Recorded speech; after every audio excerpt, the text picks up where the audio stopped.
오늘 하나님의 말씀은 마가복음 10장 46절로 52절입니다. 우리 한 절씩 교독하시겠습니다.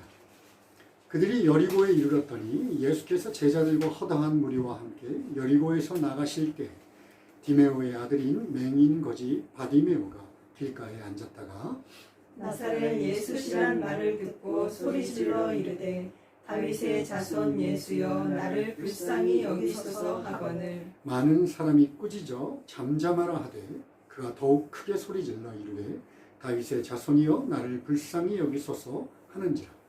예수께서 머물러서서 그를 부르라 하시니 그들이 그 맹인을 부르며 이르되 안심하고 일어나라 그가 너를 부르신다 하매 맹인이 겉옷을 내버리고 뛰어 일어나 예수께 나아오거늘 예수께서 말씀하여 이르시되 내게 무엇을 하여 주기를 원하느냐 맹인이 이르되 선생님이여 보기를 원하나이다. 같이 읽겠습니다. 예수께서 이르시되 가라 내 믿음이 너를 구원하였느니라 하시니 그가 곧 보게 되어 예수를 길에서 따르니라.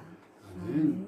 오늘 설교 제목은 무엇을 하여 주기를 원하느냐라는 제목으로 말씀을 나누겠습니다. 지난주에는 이제 예수님께서 내가 나를 사랑하느냐 라는 질문을 하셨는데 오늘도 또 하나의 질문, 무엇을 하여 주기를 원하느냐 라는 질문으로 설교를 하고자 합니다.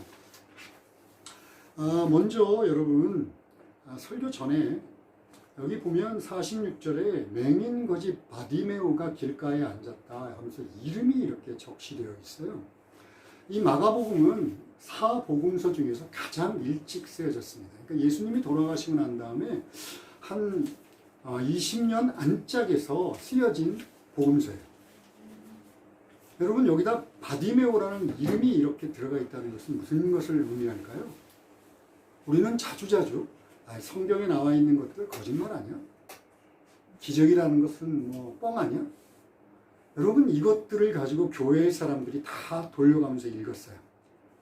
근데 이 기적의 주인공 이름이 바디메오입니다. 그리고 디메오라고 하는 바라는 게 아들이에요, 아들. 그러니까 디메오라고 하는 사람도 여리고성에서 꽤 알려진 사람이었고 바디메오라는 이름이 있다는 것은 무슨 얘기냐면 여리고성에서 장님으로 오랫동안 많은 사람에게 알려진 자라는 이야기입니다. 여러분 성경은요, 우리들이 성경을 공격하는 자들이 얘기하는 것처럼 지어낸 얘기도 아니고 여러분 20년 안짝에 아직도 많은 사람이 살아있는데 예수 믿는 사람들이면 괜찮아요. 그런데 예수 믿지 않는 사람들이 그것을 보고 야 바디메오? 그런 사람이 누가 있어? 이러면 이 성경은 그걸로 끝이에요. 더 이상 우리들에게 존속되어 나오지 않습니다. 자, 그걸 먼저 얘기를 하고 설교를 계속합시다. 지금 여기 본문은 우리가 지금 읽었지만 바디메오라고 하는 사람, 날 때부터 장님이었던 바디메오라고 하는 사람이 눈을 뜨는 기적의 드라마가 쓰여져 있습니다. 여리고를 가는 길 또는 여리고를 오고 가는 길에서 일어난 사건인데요. 여리고는 굉장히 자연 환경이 좋습니다. 이렇게 좀 낮은 지대에 위치해 있어서 그래서 농업이 굉장히 발달되어 있었어요. 더구나 사해에 가까이 있어서 사해에는 엽청, 유황, 또 소금 이런 것들이 굉장히 많아갖고 그거를 가공해서 그것의 무역을 통해서 굉장히 번화한 곳이었습니다. 그러니까 어땠어요? 번화한 곳에는 사람들이 당연히 많이 모입니다. 그러면 사람들의 동정을 바라고 소외받은 자, 연약한 자, 오늘처럼 바디메오처럼 눈이 안 보여서 이렇게 구걸을 하지 않으면 안 되는 사회적인 약자들이 또 모이게 되어 있습니다. 바디메오는 여느 때와 같이 이제 길거리에 앉아서 사람들의 동정, 불쌍한 마음이 들도록 이제 구걸을 하고 있었어요. 그런데 예수님이 지나간다는 소리를 듣습니다. 그러니까 벌떡 일어나지는 않았군요. 그 자리에서 큰 소리로 외칩니다. 다윗의 자손 예수여 나를 불쌍히 여기소서. 하도 소리를 크게 지르니까 따르던 군중들이 막 야단을 치면서 조용히 시켜요. 그런데 거기에 굴하지 않고 더 큰 소리를 내면서 다윗의 자손이여 나를 불쌍히 여겨주십시오 라고 부르짖습니다. 그 소리를 듣고 예수님께서 그 바디메오를 데려오노라 그래요. 그랬더니 그 소리를 듣고선 바디메오가 어떻게 했냐면요, 벌떡 일어나가지고 뛰듯이 일어나서 예수님께 나옵니다. 그러니까 이제 예수님이 그에게 물어봅니다. 오늘 제목이죠. 내게 무엇을 하여 주기를 원하느냐. 그랬더니 바디메오가 기다리고 있다는 듯이 예수님, 제가 눈이 보이기를 원합니다. 그래요. 그러니까 이 대답에 예수님의 반응은 우리가 그냥 알고 넘어가는 거하고는 다르게 상식적으로 생각하면 조금 의외의 반응을 보이세요. 여러분, 제가 보기를 원합니다. 그러면 예수님의 반응은 상식적이다 그러면 어때야 될까요? 그래? 알았어. 너 눈이 떠지거라. 아니면 눈을 보이게 되거라. 라지가 아닐까요? 그런데 가거라. 내 믿음이 너를 구원하였다. 라고 얘기합니다. 여기서 구원하였다. 라고 하는 이 헬라어 소조라는 단어는 그러니까 위험으로부터 안전하게 되었다라는 뜻도 있지만 사실은 주로 어떨 때 쓰이냐면 하나님께서 자신을 믿는 자들에게 죄와 형벌로부터 구원하실 때 쓰는 단어예요. 소조가. 그러니까 바디메오가 했던 어떤 것들을 예수님은 믿음이라고 받아들였고 그 믿음은 바디메오의 육신의 질병을 고치는 것뿐만이 아니라 영원한 구원을 주는 믿음이 되었다라는 거예요. 저는 오늘 이 믿음, 바디메오의 믿음에 대해서 함께 살펴보기를 원합니다. 먼저 바디메오가 어떤 믿음을 보였는지 우리 함께 조금 살펴봅시다. 47절을 보니까 바디메오가 예수님을 뭐라고 부르냐면 다윗의 자손 예수여라고 부릅니다. 이 말은 다윗의 자손 예수, 우리가 성경을 조금만 알면 당연히 예수님을 부르는 호칭이지 라고 생각하기 쉬운데 그렇지 않아요. 47절 무리들은 그러면 예수님을 뭐라고 부르는지 볼까요? 47절 첫 번째 시작, 나사렛 예수라 부릅니다. 이 말은 예수님이 나사렛 출신이라는 말도 의미도 있어요. 그런데 요한복음 1장에서 예수님께서 나다나엘이라고 하는 굉장히 유대인 중에 가장 의롭다고 하는 나다나엘이라고 하는 사람을 데려왔을 때 나다나엘이 빌립에게 이렇게 얘기합니다. 나사렛에서 무슨 선한 게 나겠어. 유대인들이 갖고 있던 생각이에요. 나사렛 같은 촌에서는 위대한 선지자는 나오지 않아. 그러니까 예수가 저거 기적도 하고 가르치고 돌아다니지만 나사렛 출신이야. 무슨 얘기일까요? 깔보는 말투예요. 깔보는 호칭입니다. 그에 반해서 지금 바디메오는 뭐라고요? 다윗의 자손 예수여라고 얘기해요. 이 얘기는 신앙의 고백이 담겨 있는 거예요. 하나님의 예언의 말씀에서 메시아가 어떻게 오냐면 다윗의 자손으로 온다라고 얘기합니다. 그러니까 바디메오는 지금 예수님을 뭐라고 부르고 있냐면 메시아여, 예언대로 오시는 메시아여 라고 부르고 있어요. 여러분, 또 하나 놀라운 얘기를 해드릴까요? 성경에서 예수님을 부를 때 다윗의 자손 예수여, 다윗의 자손이여 라고 부른 사람이 바디메오가 유일하다는 거 아십니까? 사람이 부를 때, 예수님을 부를 때 다윗의 자손이여, 물론 예수에 대해서 설명할 때 다윗의 자손 예수 이렇게 설명하는 부분은 나오지만 직접 예수님을 부를 때 다윗의 자손이여 라고 부른 사람은 바디메오가 유일합니다. 놀랐죠? 눈도 보이지 않고. 그 당시 장애를 갖고 있다는 건 무슨 의미였냐면요, 하나님께 저주받은 자예요. 그러니까 눈이 보이지 않아서 생산활동도 할 수 없어서 거지로 살아야 될 뿐만 아니라 정식적인 교육을 받는다든가 아니면 종교 활동을 한다든가 그런 꿈도 못 꿔요. 그런 바디메오에게 예수 그리스도가 메시아임을 알게 하시는 믿음이 주어졌다. 이거는 은혜 외에는 설명이 불가능합니다.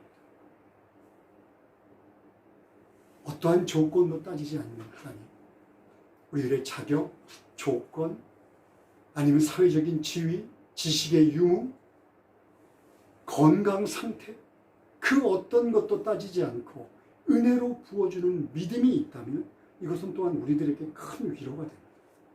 특히 저같이 교만하고 연약하고 죄로 물든 자에게 하나님의 이 은혜가 부어졌기 때문에 저는 예수 믿는 믿음을 가지고 살아왔고 지금 강단에 서서 하나님의 말씀을 증거할 수 있는 거예요. 두 번째, 그에게 보여주는 믿음의 한 특징이 있는데 바로 절박함입니다. 그는 예수님이 오신다는 소리를 듣자 막 소리를 지릅니다. 다윗의 자손 예수여 나를 불쌍히 여겨달라고.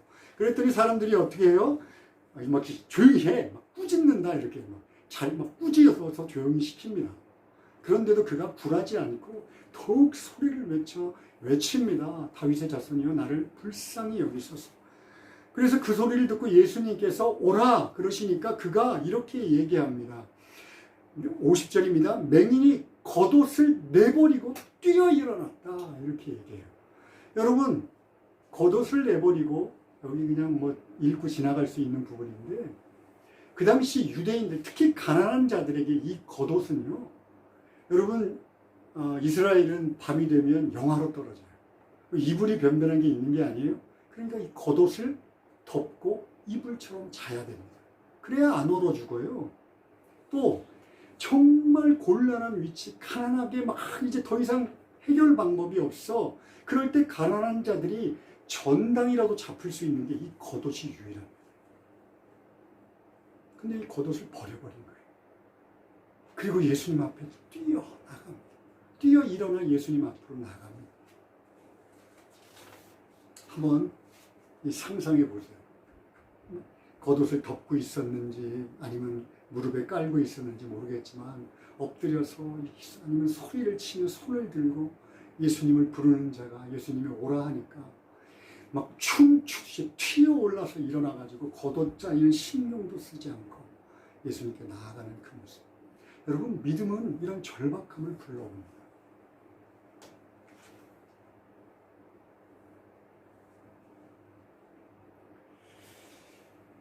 만약 우리에게 이런 절박함이 없다. 그러면 당신 예수 믿었습니까? 라는 질문에 글쎄요. 고개를 이렇게 갸웃갸웃 해야 될지도 모릅니다.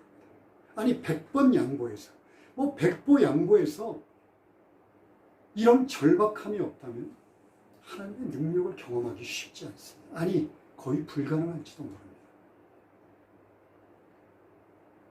그리고 이 절박함은 어디에서 나오냐면요. 나의 현실에 대한, 나의 상태에 대한 철저한 깨달음에서 나옵니다. 내가 그런 대로 괜찮아. 나는 그런 대로 의인이고 그런 대로 잘 살고 있어. 아니면 자신의 삶에 대해서, 자신의 상황에 대해서 진지하게 마주볼 생각도 하지 않는다면 이런 절박감은 나오지 않아요. 자신이 얼마나 결핍이 많은 존재인지, 자신에게 닥친 일들을 자신의 힘으로는 어쩔 수 없는 연약한 존재인지, 오직 하나님 이외에는, 하나님의 은혜 이외에는 해결의 방법이 없다는 것을 깨닫는 자들에게만 이 절박감이 생깁니다. 저는 신앙생활을 오래 하고 선교사로 목사로 지내면서 주변에 냉랭하고 건조한 모습으로 신앙생활하는 사람들을 쉽지 않게 만납니다. 사실 그분들은요, 자신이 뭐가 문제인지 알지 못해요. 자신의 현실을 한 번도 진지하게 생각해 보지 않았고 그것이 바뀔 거라고 고민도 하지 않습니다.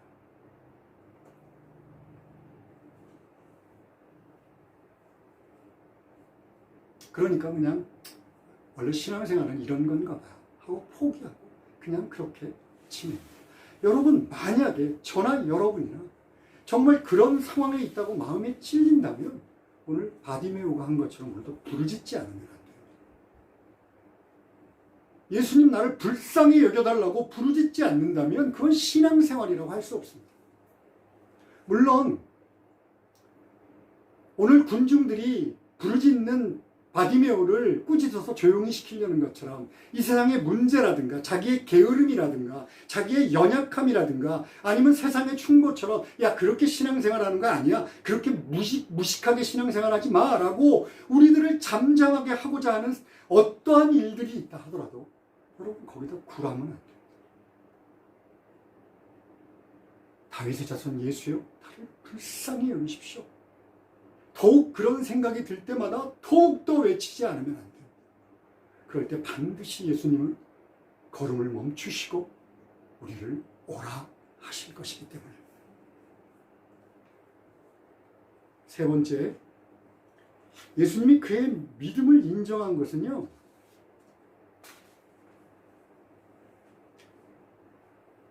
내게 무엇을 하기를 원하느냐 그랬더니 이 맹인이 바디메오가 선생이여 보기를 원합니다 즉각적으로 대답한 거예요. 뭐 그게 무슨 믿음이냐, 이렇게 믿음이 거기 어디 들어가 있냐 이렇게 생각할 수도 있겠어요. 맹인이 보기를 원하는 거야 뭐 당연한 거 아닌가요? 이렇게 생각할 수 있지만 사실 이 믿음은, 이 즉각적인 믿음의 반응은요 두 가지 면에서 굉장히 쉽지 않은 반응입니다.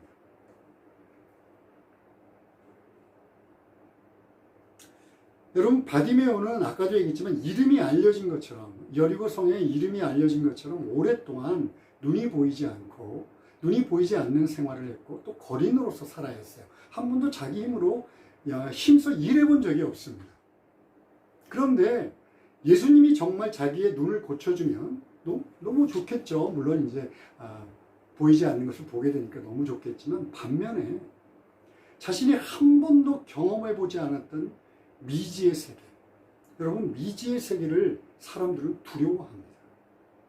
더구나 자기가 무력하게 있던 생활들을 깨치고 용기를 내서 결단을 내서 자기가 힘써 일하지 않으면 안 되는 인생을 마주친다고 하는 것은요 그리 쉬운 일이 아닙니다. 여러분 사회적으로 보고가 돼 있어요. 어떤 중병에 걸려서, 정신적이든 육체적이든 중병이 걸려서 다른 사람의 도움이나 아니면 다른 사람을 의지해서 살아야만 되는 사람들, 아니면 오랫동안 홈레스로 노숙자 생활을 하거나 그릇된 습관으로 인하여서 중독 치료를 계속 받아야 했던 사람들 중에 어떤 기회가 주어져서 질병이 낫는다든가 아니면 노숙 생활을 그만해도 된다든가 새로운 기회가 주어질 때 그것이 두려워서 포기하는 사람들이 의외로 많다는 보고가 있습니다. 자신을 얽어매고 있던, 오랫도록 바디메오처럼 거린으로 보이지 않는 자로 익숙한 삶에 매달려 있던 사람들한테 새로운 변화들은요, 그 새로운 변화를 얻기 위해서는 대단한 결심과 용기가 필요합니다. 여러분 쇼생크의 탈출이라는 영화 혹시 아시나요? 아 그래요? 꼭 한번 보세요. 쇼생크라는 곳이 이제 감옥의 이름이에요. 감옥의 이름. 그런데 이제 뭐 절대로 탈출이 불가능하던 철옹성 같은 감옥의 이름인데 거기서 브룩스라고 하는 사람이 이제 50년간 복역을 하다가 모범수로 나이가 많이 들어서 출소를 합니다. 그런데 이 세상에 나왔더니 너무 두려운 거예요. 적응이 되지를 않아요. 그래갖고 자신이 일하고 있는 슈퍼마켓 주인을 인질로 잡아서 막 죽이겠다고 위협을 해서 문제를 일으켜서라도 다시 감옥으로 돌아가려고 합니다. 그런데 여의치 않아요. 그는 결국 목을 매달아 자살을 선택합니다. 이 얘기를 들은 감옥에 주인공이 2명 나오는데 쇼생크에 레드라고 하는 사람이 화자예요. 이렇게 이야기를 이어가는 사람. 그 사람이 얘기했던 것이 아주 인상 깊은 내용이 있습니다. 브룩스는 쇼생크에서 50년간 길들여졌다. 그가 아는 것이라고는 이곳밖에 없다. 그는 이곳에서 중요한 인물이 되었고 유식하기도 했다. 바깥 세상, 그곳에서 그는 아무것도 아니다. 교도소 담장이란 그저 웃기는 것이다. 사람들은 처음에는 그것을 증오하지만 시간이 지나면 그것에 익숙해진다. 훨씬 더 많은 시간이 지나면 그것에 의지하고 만다. 그것이 바로 길들여진다는 의미다. 여러분, 이게 인간의 실조입니다.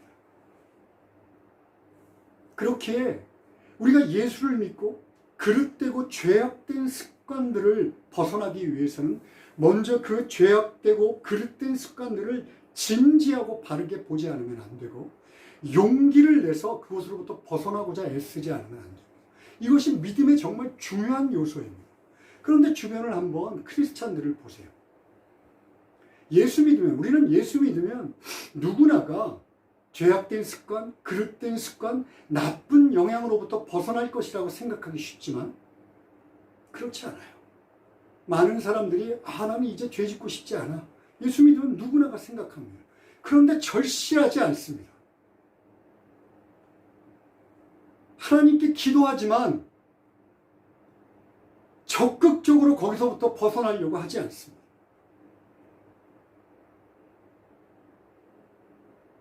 이게 우리들의 현실이에요. 인정하기 싫지만. 그러나 오늘 바디메오는 쉽지 않은 용기와 결단을 내고, 하나님, 제가 보기를 원합니다 라고 답할 수 있었던 것입니다. 또 하나, 사람들이 그런 진지한 질문, 예수님 앞에 바른 대답을 하기 어려운 것은요, 영안이 열리지 않으면 불가능합니다. 바디메오는 아까도 얘기했지만 하나님의 은혜로 믿음이 주어졌다고 했어요. 그런데 이 대답 역시 그에게 하나님의 은혜로 영적인 눈이 열리지 않으면요, 바르게 대답할 수 없습니다. 이 설명을 좀 더 쉽게 하기 위해서 똑같은 질문을 받았던 사람들을 한번 예화로 소개하겠습니다. 이 마가복음 10장에서 그 앞에, 바로 앞에 나오는 구절이 있는데, 예수님이 사랑했던 세 명의 제자가 있어요. 베드로, 야고보, 요한. 그 중에 야고보와 요한은 형제입니다. 그들이 예수님께 나아갑니다. 예수님, 저희들이 요청하는 것을 다 들어주십시오. 그랬더니 예수님이 똑같은 질문을 합니다. 무엇을 하여 주기를 원하느냐? 그랬더니 그들이 이렇게 얘기해요. 한 사람은 예수님께서 영광을 얻으실 때 한 사람은 오른편에, 한 사람은 좌편에 앉게 해주세요. 무슨 얘기입니까? 그들은 지금 착각하고 있는 거예요. 예수님이 이 땅에서 왕이 될 거라고 생각해요. 그러니까 예수님이 왕이 되면 한 사람은 국무총리, 한 사람은 재무대신. 그랬더니 예수님께서 어이없다는데 너희들이 잘 모르는구나. 그러면서 그들이 겪어야 할 박해와 그리고 고난에 대해서 얘기하십니다. 여러분, 예수님과 같이 밥 먹고 같이 마시고 같이 자고 함께 생활했습니다. 그것만인가요? 예수님의 가르침을 항상 듣고 있었고 예수님의 기적을 바로 눈앞에서 봤던 사람들입니다. 그럼 그들도 영안이 열리지 않으면 이런 말도 안 되는 엉뚱한 대답을 합니다. 언제까지요? 하나님의 은혜로 영안이 열릴 때까지. 여러분, 우리가 영안이 열리는 방법은요, 하나님의 은혜를 사모하는 방법밖에 없어요. 그리고 말씀을 열심히 보십시오. 하나님은 무엇이라고 얘기하고 있는지. 그렇게 우리의 영안이 열릴 때 우리는 비로소 예수 그리스도에 대하여 바른 대답을 할 수 있습니다. 이 세상의 종교가 아니라, 내가 만든 신앙이 아니라 하나님의 뜻이 무엇인지 그 영안이 열려야 되기 때문에 그렇습니다. 여러분, 지금까지 저는 바디메오가 보여줬던 세 가지 믿음, 내 믿음이 너를 구원하였다고 하는 그 믿음에 대해서 짧게 알아봤습니다. 저는 설교를 준비하면서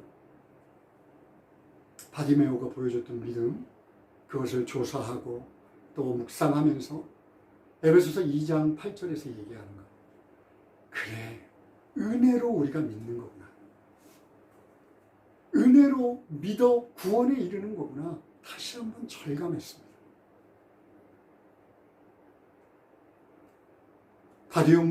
바디메오 같이 보잘것없는 자들, 연약한 자들, 그들을 택하셔서, 하나님이 은혜로 택하셔서 믿음을 주시고 구원받게 하시고 영안을 열어주시고 절박감을 주셔서 기적을 경험하게 하시고, 그 모든 것이 은혜로구나 라고 깨닫게 됐어요.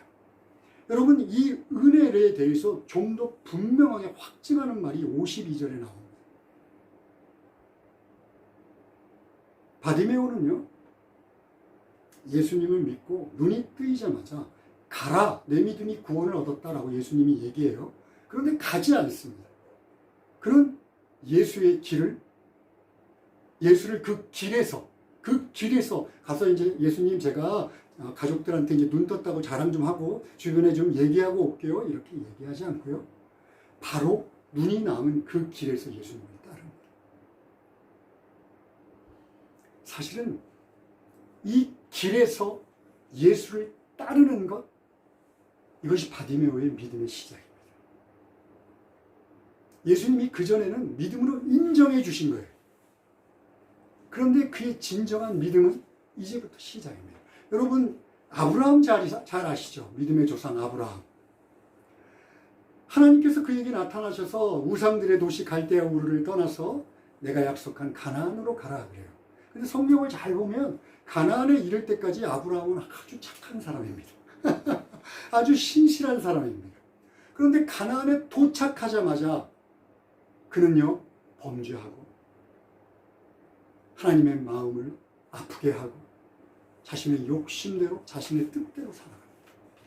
무슨 얘기예요? 가나안이 그의 신앙의 최종적인 목적지가 아니라 신앙의 출발을 얘기합니다. 그는 그곳에서 거짓말도 하고 하나님의 마음을 답답하게도 하고, 물론 예배드리고 하나님의 마음을 기쁘게도 하고 정말 하나님이 기뻐하시는 약속의 대상이 되기도 하지만, 그러나 실망시키기도 하고 약속을 믿지 않고 이스마엘을 낳고, 그러나 그는 결국 무슨 얘기를 듣습니까? 믿음의 조상이라는 말을 듣습니다. 어떻게 해요? 그의 모든 믿음의 여정, 믿음의 길, 주님이 함께 하셨습니다. 그리고 때로는 기적적으로 도우시고, 때로는 기적적으로 자녀를 허락하시고, 때로는 야단치시고, 때로는 징계하시고, 그를 믿음의 길로 인도하셨습니다. 바디메오도 똑같습니다. 이제 눈이 띄어져서 와, 예수님 하고 따르는 그 순간 그의 믿음의 시작이 되었습니다. 곧 있으면요, 바디메오는 자기가 메시아라고 확신했던 예수 그리스도가 잡히는 걸 볼 거예요. 그리고 십자가에서 처참하게 죽는 것을 보게 될 겁니다. 우와, 눈은 띄어졌지만 정말 암흑 같은 혼란에 떨어질 겁니다. 절망할 겁니다. 그리고 얼마 안 있어 예수님이 부활하셨다는 소리를 듣고 세상을 전부 얻은 것처럼 기뻐할 거예요. 그리고 예수님이 승천하시며 성령을 주시고 그 성령의 인도하심으로 그는 새로운 경지를 또 맛볼 겁니다. 그러나 그 길은요, 오히려 여리고 도상에서 눈이 먼 채로 구걸을 할 때보다도 힘들고 어려운 길입니다. 오히려 구걸할 때가 평안한 길이었어요. 고난을 당할 것이고 때때로 예수님께 부르짖어 더 간절하게 부르짖지 않으면 안 되는 길일 것입니다. 또는 때때로 아까 그 제자들처럼 세상의 눈을 뺏겨서, 세상의 욕심이나 명예욕의 눈이 뺏겨서 예수님의 마음을 아프게 할지도 모릅니다.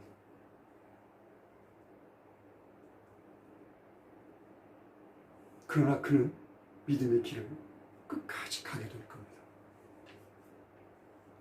왜요? 예수님이 함께 하시기 때문에. 여러분은 우리들의 인생도요, 예수 믿고 구원받으면 우리는 이런 생각을 많이 해요. 아, 예수 믿고 구원받았어, 이제 끝. 그래서 많은 분들이 세례받으면 교회 안 나오는 분들도 많아요. 그리고 어떤 기적적인 기도의 응답을 받아서, 아, 내 기도가 응답받았어, 그러면 내가 뭔가 대단한 신앙의 경지에 올랐다고 생각해요. 그런데 내 현실을 보면 아이고, 죄투성이고 교만하고, 어쩔 때는 그냥 믿음이 저 하늘 꼭대기에 올라갔던 것 같지만 어떨 때는 저 바닥으로 내팽개쳐서 견딜 수 없을 때가 있어요. 그러면 이렇게 생각합니다. 나는 믿음이 없는 자야. 아, 내가 노력하지 않아서 그래. 내가 열심을 내지 않아서, 성경을 좀 더 봐야 되는데, 더 열심히 기도해야 되는데, 그렇게 믿음을 단편적인 것으로 해석합니다. 그러나 믿음은요, 단편이 아니에요. 우리들의 인생의 여정 전체가 하나님이 주시는 은혜의 믿음의 길입니다. 실패할 때나 성공할 때나 믿음이 좋다고 자기가 자부할 때나 믿음이 없어서 저 바닥에 떨어진 것 같을 때나 그 모든 것이 바로 믿음의 여정입니다. 왜냐하면 그 믿음은 하나님이 주시는 은혜이기 때문에 그래요. 여러분, 그렇게 한 걸음 한 걸음 믿음이라는 것이 길이다. 믿음이라는 것이 이 인생의 광야라고 하는 것을 걸어가는 길이다라는 것을 아는 사람은요, 어느 순간 깨닫게 됩니다. 아, 믿음이 걸어가는 길이라면 내가 예수님에게 요구했던 것, 이 세상의 욕심들, 부귀, 명예, 물질, 성공, 그런 것들이 다 무거운 짐이라는 것을 알게 됩니다. 그것을 지고서는 제대로 걸을 수 없다는 것을 알게 돼요. 그것에 눌려서 머물러 있을 수밖에 없다는 것을 알게 돼요. 그러나 그렇게 머물러 있어서는 나의 믿음이 드러나지 않습니다. 그리고 깨닫습니다. 왜냐하면 예수님은 끊임없이 오늘 바디메오에게 한 것처럼, 야고보와 요한에게 한 것처럼 우리에게 찾아오셔서 우리에게 물어보십니다. 내게 무엇을 하여 주기를 원하느냐? 그러면 그 믿음의 여정에서 우리는 이렇게 얘기할 수밖에 없습니다. 주님, 주님만으로 만족합니다.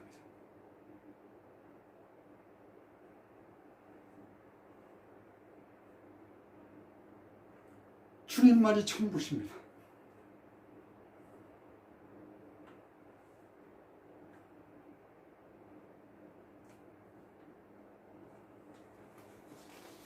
여러분, 이게 은혜입니다. 이게 믿음이고 은혜예요. 여러분이 지금 그렇게 싸매고 있는 것들 천국에 하나도 가져갈 수 없습니다. 여러분이 이 세상에서 자랑하는 모든 것들은 오히려 자마가 돼서, 짐이 되어서 여러분들의 걸음을 더디게 할 뿐입니다. 철국 광야에서 하늘에서 만나를 내려주신 나의 주, 나의 하나님. 의복이 해지지 않고 신발이 상하지 않도록 해주셨던 나의 주, 나의 하나님. 필요할 때마다 물을 주시고 적들의 공격으로부터 나를 고쳐주시고 지켜주시고 홍해를 가르며 건너게 해주셨던 나의 주, 나의 하나님. 내게 무엇을 하여 주기를 원하느냐?